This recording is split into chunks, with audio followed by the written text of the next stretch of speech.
20,000 Leagues Under the Sea by Jules Verne. Part 2. Chapter 21.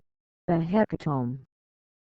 The way of describing this unlooked-for scene, the history of the Patriot ship, told at first so coldly, and the emotion with which this strange man pronounced the last words, the name of the Avenger, the significance of which could not escape me, all impressed itself deeply on my mind. My eyes did not leave the captain, who, with his hand stretched out to sea, was watching with a glowing eye the glorious wreck. Perhaps I was never to know who he was, from whence he came, or where he was going to, but I saw the man move, and apart from the savant. It was no common misanthropy which had shut Captain Nemo and his companions within the Nautilus, but a hatred, either monstrous or sublime, which time could never weaken. Did this hatred still seek for vengeance? The future would soon teach me that. But the Nautilus was rising slowly to the surface of the sea, and the form of the Avenger disappeared by degrees from my sight. Soon a slight rolling told me that we were in the open air. At that moment a dull boom was heard. I looked at the captain. He did not move. "Captain," said I. He did not answer. I left him and mounted the platform. Conseil and the Canadian were already there. "Where did that sound come from?" I asked. "It was a gunshot," replied Ned Land.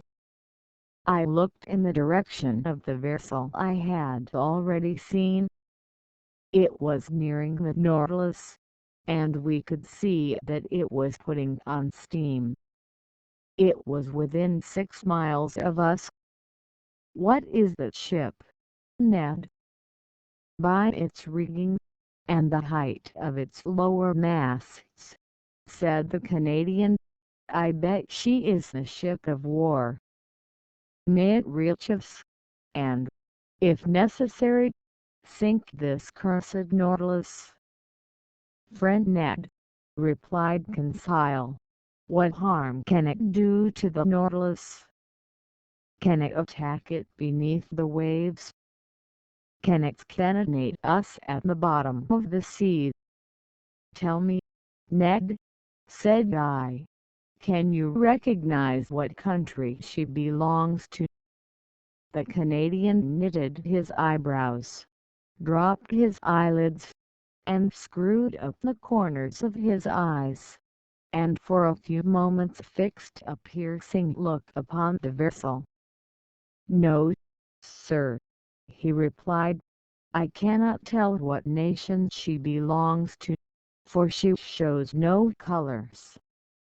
But I can declare she is a man of war, for long pennant flutters from her mainmast."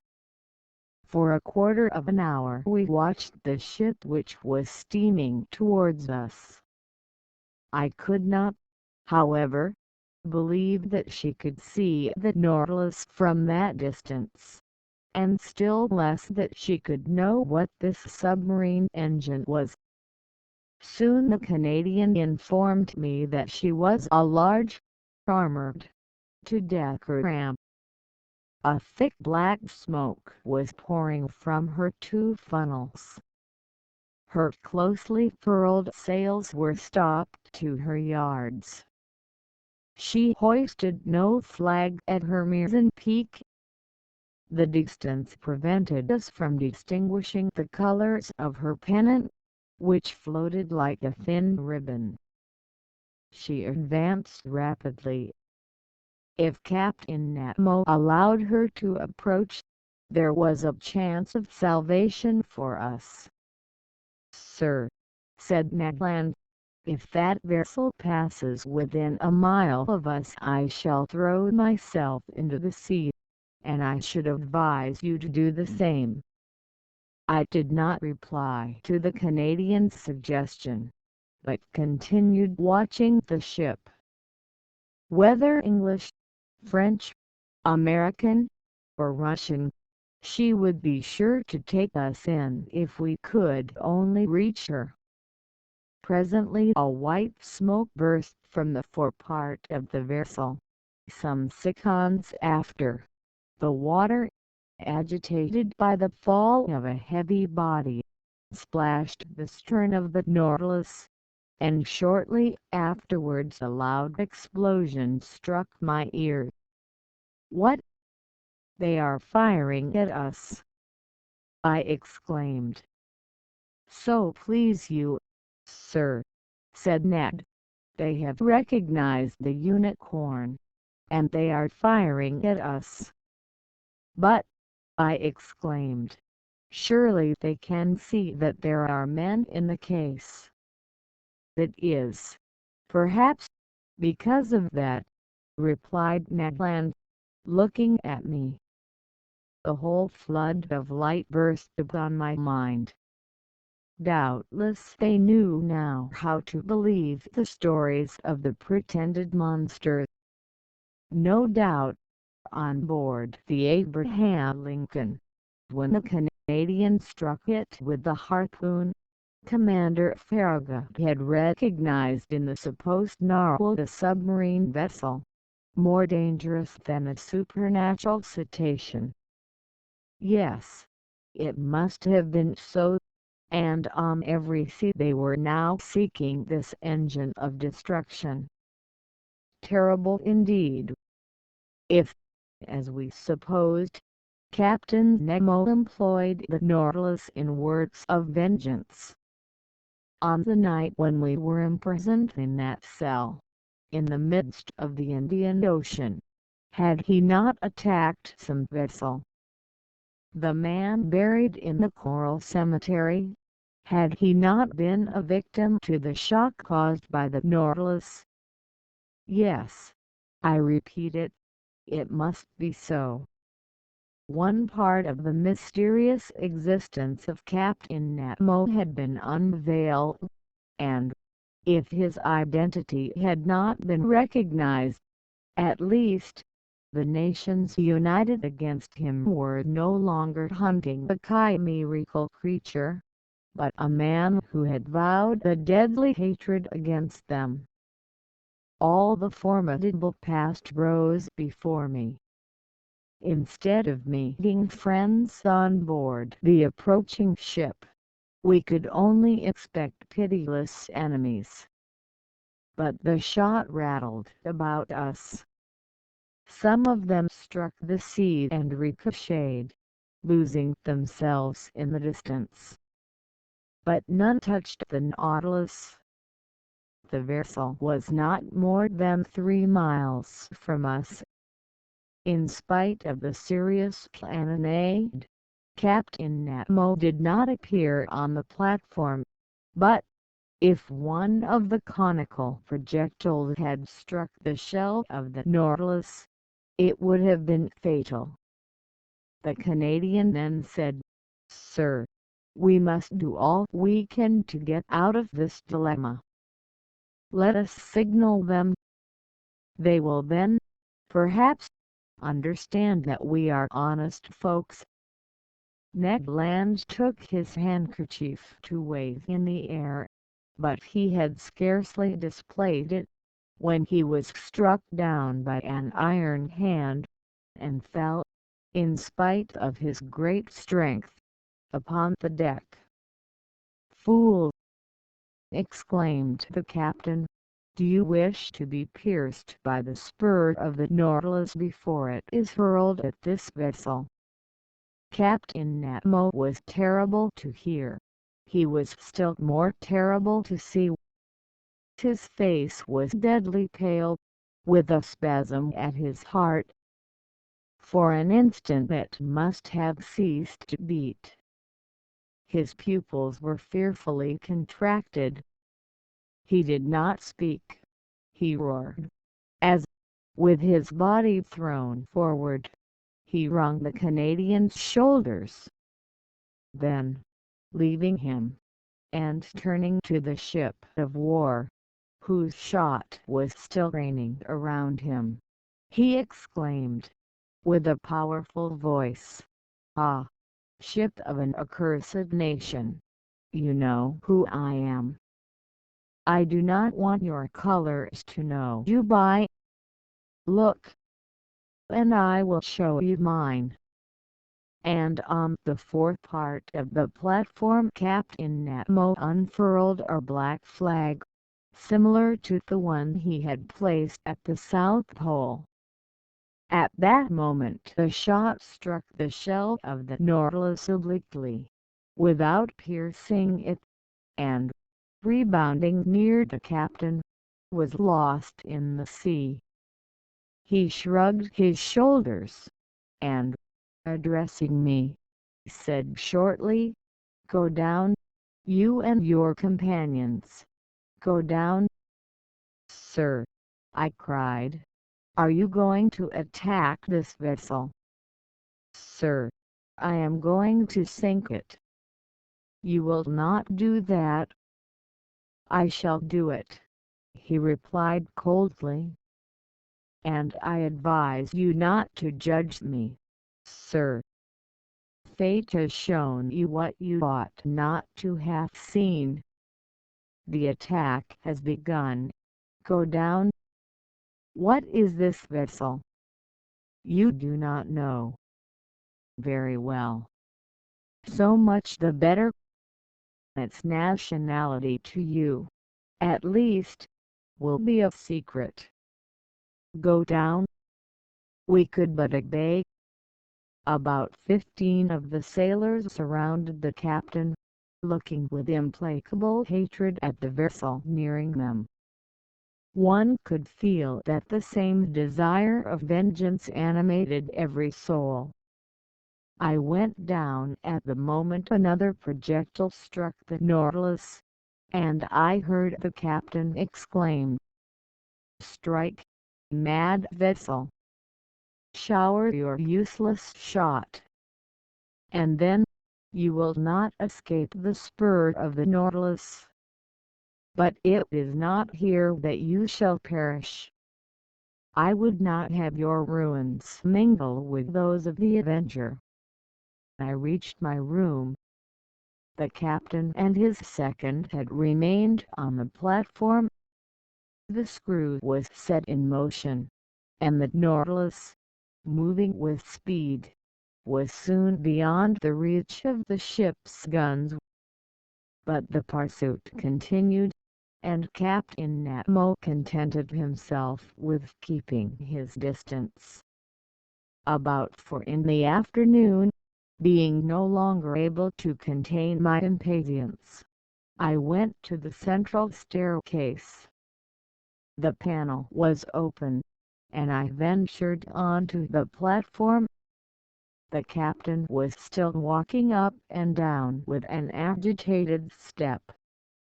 He was looking at the ship, which was 5 or 6 miles to leeward. He was going round it like a wild beast, and, drawing it eastward, he allowed them to pursue. But he did not attack. Perhaps he still hesitated. I wished to mediate once more, but I had scarcely spoken, when Captain Nemo imposed silence, saying, "I am the law, and I am the judge. I am the oppressed, and there is the oppressor.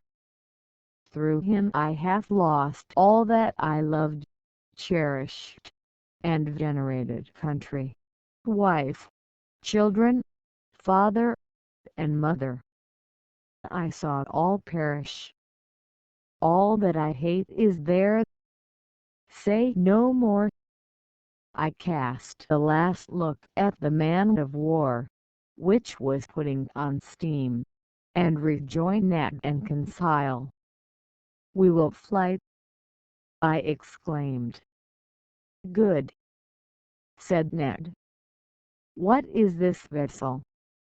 "I do not know, but, whatever it is, it will be sunk before night. In any case, it is better to perish with it, than be made accomplices in a retaliation the justice of which we cannot judge." "That is my opinion too," said Ned Land, coolly. "Let us wait for night." Night arrived. Deep silence reigned on board. The compass showed that the Nautilus had not altered its course. It was on the surface, rolling slightly. My companions and I resolved to fly when the vessel should be near enough either to hear us or to see us, for the moon, which would be full in 2 or 3 days, shone brightly. Once on board the ship, if we could not prevent the blow which threatened it, we could, at least we would, do all that circumstances would allow. Several times I thought the Nautilus was preparing for attack, but Captain Nemo contented himself with allowing his adversary to approach, and then fled once more before it. Part of the night passed without any incident. We watched the opportunity for action. We spoke little, for we were too much moved. Ned Land would have thrown himself into the sea, but I forced him to wait.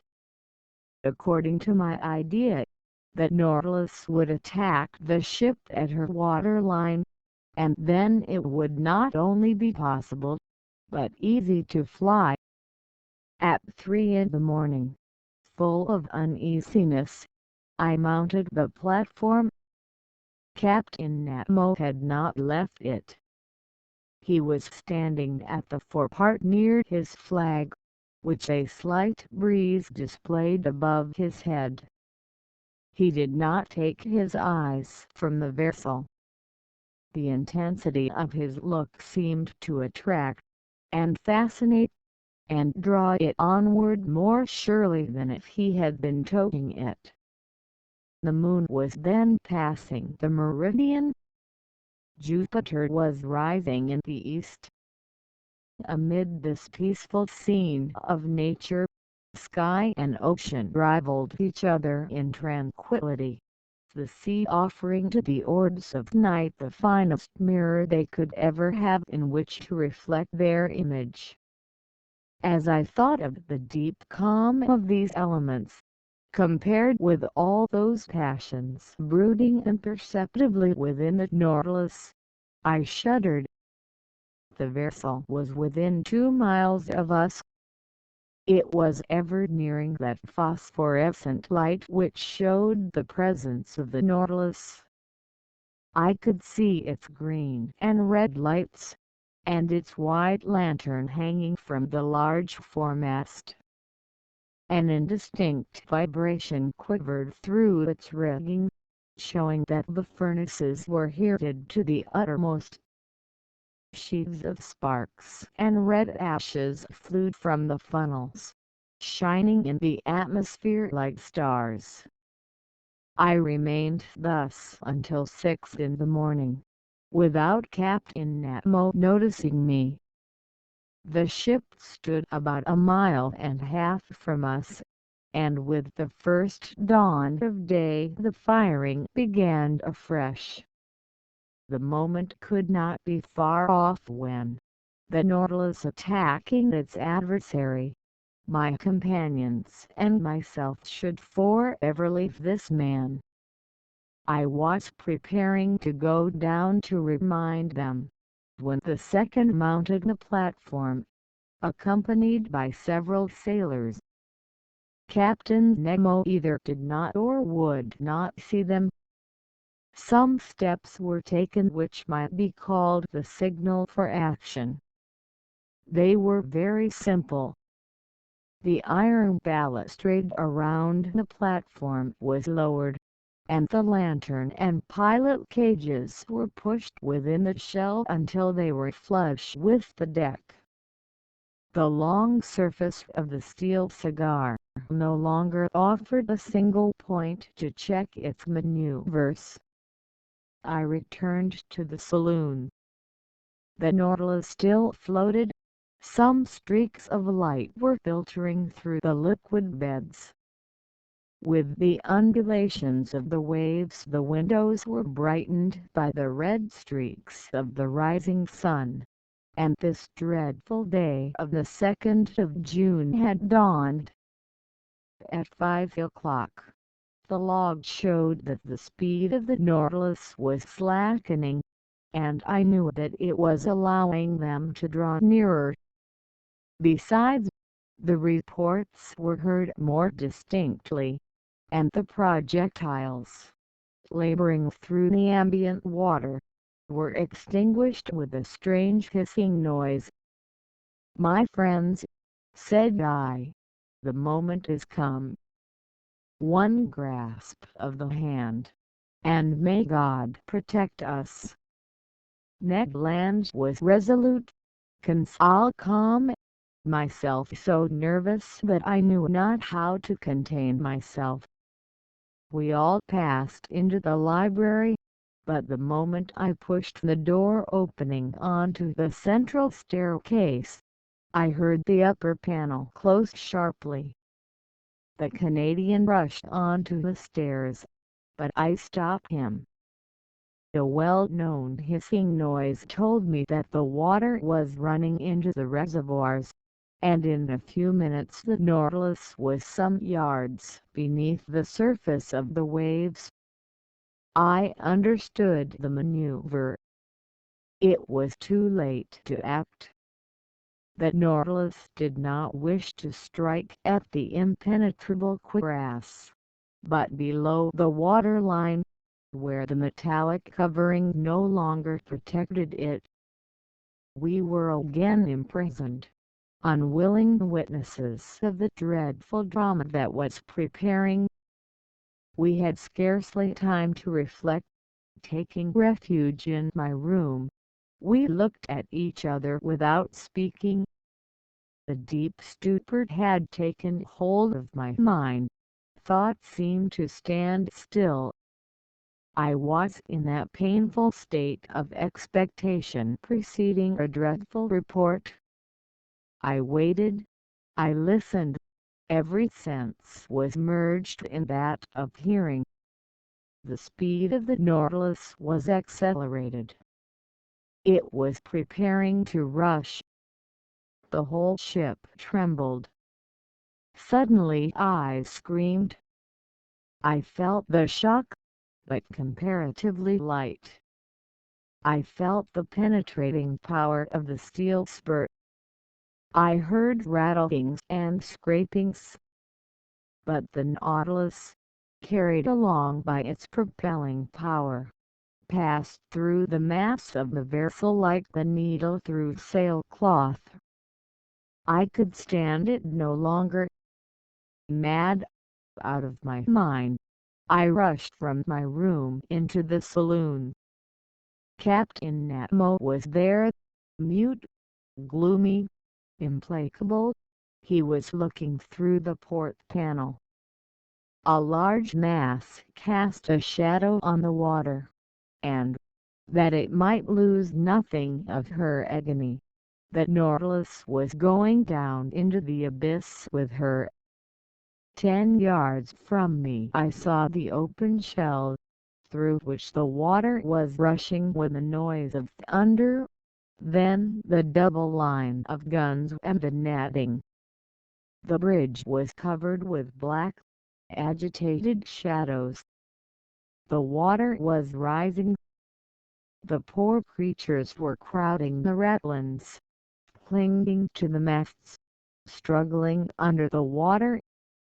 It was a human ant-heap overtaken by the sea. Paralyzed, stiffened with anguish, my hair standing on end, with eyes wide open, Panting, without breath, and without voice, P.2 was watching. An irresistible attraction glued me to the glass. Suddenly an explosion took place. The compressed air blew up her decks, as if the magazines had caught fire. Then the unfortunate vessel sank more rapidly. Her topmast, laden with victims, now appeared, then her spars, bending under the weight of men, and, last of all, the top of her mainmast. Then the dark mass disappeared, and with it the dead crew, drawn down by the strong eddy. I turned to Captain Nemo. That terrible avenger, a perfect archangel of hatred, was still looking. When all was over, he turned to his room, opened the door, and entered. I followed him with my eyes. On the end wall beneath his heroes, I saw the portrait of a woman, still young, and two little children. Captain Nemo looked at them for some moments, stretched his arms towards them, and, kneeling down, burst into deep sobs.